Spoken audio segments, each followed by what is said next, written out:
Assalamualaikum warahmatullahi wabarakatuh. Perkenalkan, nama saya Zulfikar Muhammad Badar, mahasiswa dari Kampus Universitas Siber Asia dengan NIM 230101020127, kelas SI 204, mata kuliah Sistem Operasi, jurusan PJJ S1 Sistem Informasi dengan dosen Pak Muhammad Ikhwani Saputra Eskom Mkom.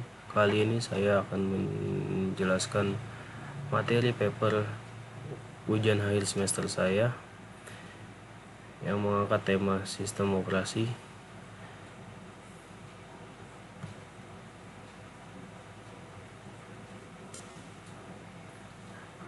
Kita lanjut. Untuk pengertian sistem operasi. Sistem operasi sendiri adalah perangkat lunak pada lapisan pertama yang ditempatkan pada memori komputer pada saat komputer dinyalakan atau booting, sedangkan software lainnya dijalankan setelah sistem operasi berjalan. Sebelum adanya sistem operasi, komputer hanya digunakan sebagai sistem sinyal analog dan sistem sinyal digital. Seiring dengan berkembangnya pengetahuan teknologi pada era sekarang, pada saat ini terdapat berbagai sistem operasi dengan penggunaan masing-masing sistem operasi mempunyai penjadwalan yang sistematis mencakup perhitungan penggunaan memori, pemrosesan data, penyimpanan data, dan sumber data lainnya. Contoh sistem operasi modern yang ada saat ini adalah Linux, Android, iOS, macOS X, dan Microsoft Windows. Fungsi dari sistem operasi sendiri adalah mempunyai peran penting dalam suatu sistem komputer. Berikut adalah jabaran beberapa fungsi sistem operasi yang ada.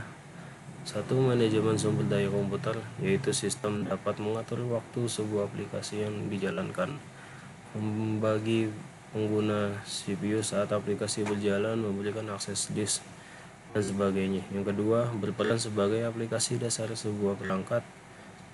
Sistem operasi merupakan dasar dari pembentukan program yang ada pada sebuah perangkat. Bisa dikatakan ini merupakan bagian vital yang mengatur sebuah hal yang dibutuhkan untuk menjalankan fungsi sebuah perangkat. Dan yang kedua adalah menghubungkan hardware. Yang ketiga, menghubungkan hardware. Sistem operasi yang berperan dalam mengkoordinasikan sebuah perangkat yang saling terhubung pada gadget dalam waktu yang bersamaan, seperti penyimpanan internal, mouse, speaker, CPU, dan lainnya, dan sebagai jembatan yang menghubungkan perangkat keras dengan perangkat lunak. Kemudian pada akhirnya akan menjalankan operasi dasar sistem komputer, mengoptimalkan fungsi sebuah perangkat. Sistem operasi mampu mengoptimalkan kinerja dari sebuah perangkat keras maupun lunak. Sistem tersebut mengatur serta mengendalikan hubungan antara perangkat keras dan lunak agar bisa saling bekerjasama dengan baik.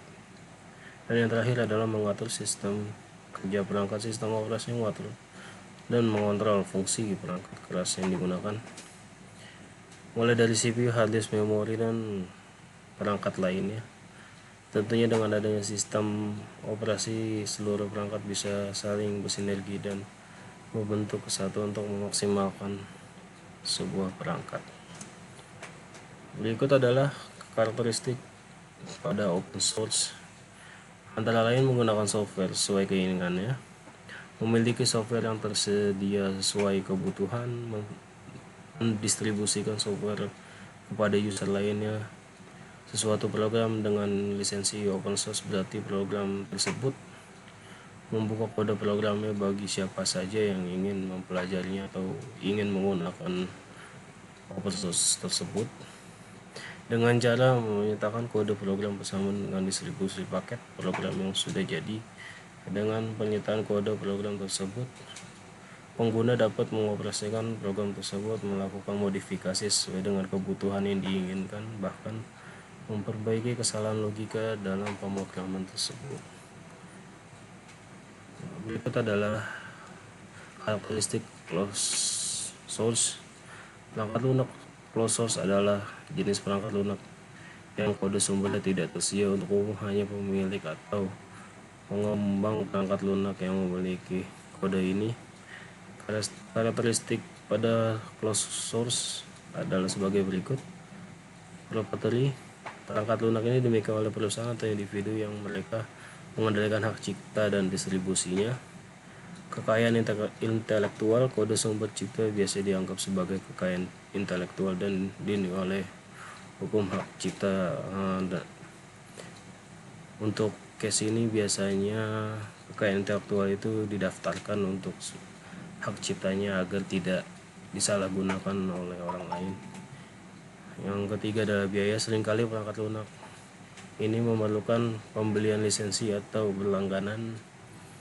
Keterbatasan, pengguna tidak dapat mengubah atau menyesuaikan kode sumber perangkat lunak tersebut. Berikut adalah komputer working flow yang ada dari input masuk ke proses akan menjalankan primary storage yang isinya di dalamnya adalah ROM, RAM, dan EPROM.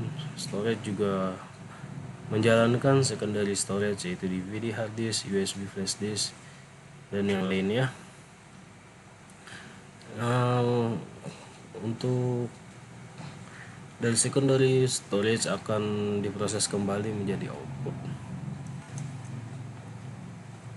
Di sini adalah section perangkat input. Perangkat input atau perangkat masukan adalah alat yang berfungsi untuk memasukkan data dari luar sistem.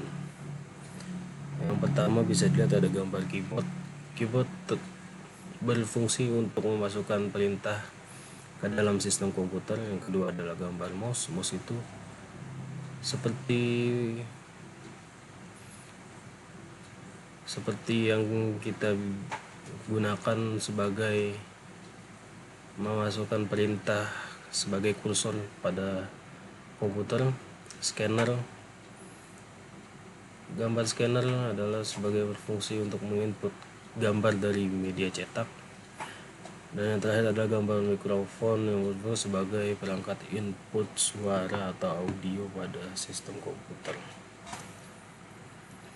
Perangkat output yaitu perangkat keras komputer yang berfungsi untuk mengolah dan memproses dari perangkat input atau masukan yang dikeluarkan dalam bentuk informasi ke dalam perangkat output atau keluaran.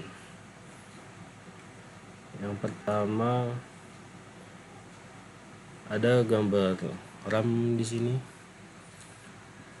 RAM yang berfungsi sebagai memori penyimpanan sementara yang bersifat acak, hanya berjalan saat komputer dinyalakan, atau RAM juga berperan penting untuk memproses suatu kerja pada laptop atau komputer yang kita gunakan. Yang gambar kedua adalah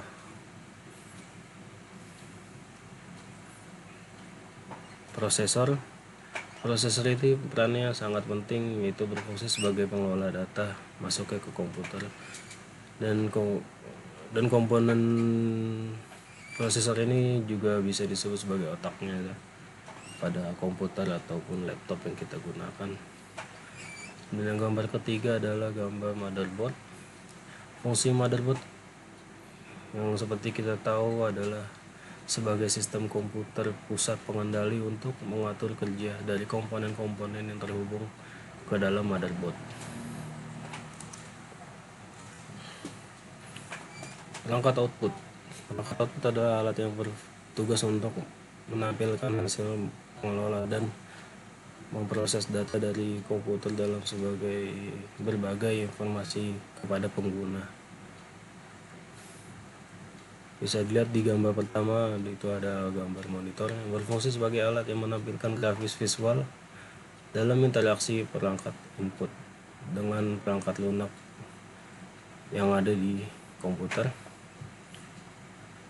Yang gambar kedua adalah speaker yang berfungsi untuk mengeluarkan suara audio yang biasanya ada software tersendiri yang kita harus download untuk mengeluarkan suara pada sistem komputer itu sendiri. Dan yang ketiga ada gambar printer yang berfungsi sebagai alat untuk mencetak keluaran dari proses yang dilakukan oleh komputer berupa tulisan maupun gambar secara langsung menggunakan media kertas. Berikut adalah tahapan cara menginstal Windows 10. Yang pertama, masukkan media installer Windows berupa flash disk ataupun DVD. Setelah itu, nyalakan komputer lalu masukkan dulu ke BIOS untuk mengatur flash booting. Caranya ketika komputer baru nyala, kita tekan F2 atau beberapa komputer ada yang menggunakan tombol delete untuk masuk ke BIOS. Sesuaikan saja setelah setting flash bootnya, tekan F10, save, dan restart. Komputer akan booting melalui media installer Windows 10 jika muncul perintah version key to boot from CD or DVD. Tekan saja sembarang tombol, nanti proses akan segera dilanjutkan. Lanjut, kita pilih language yang ingin kita gunakan untuk menginstal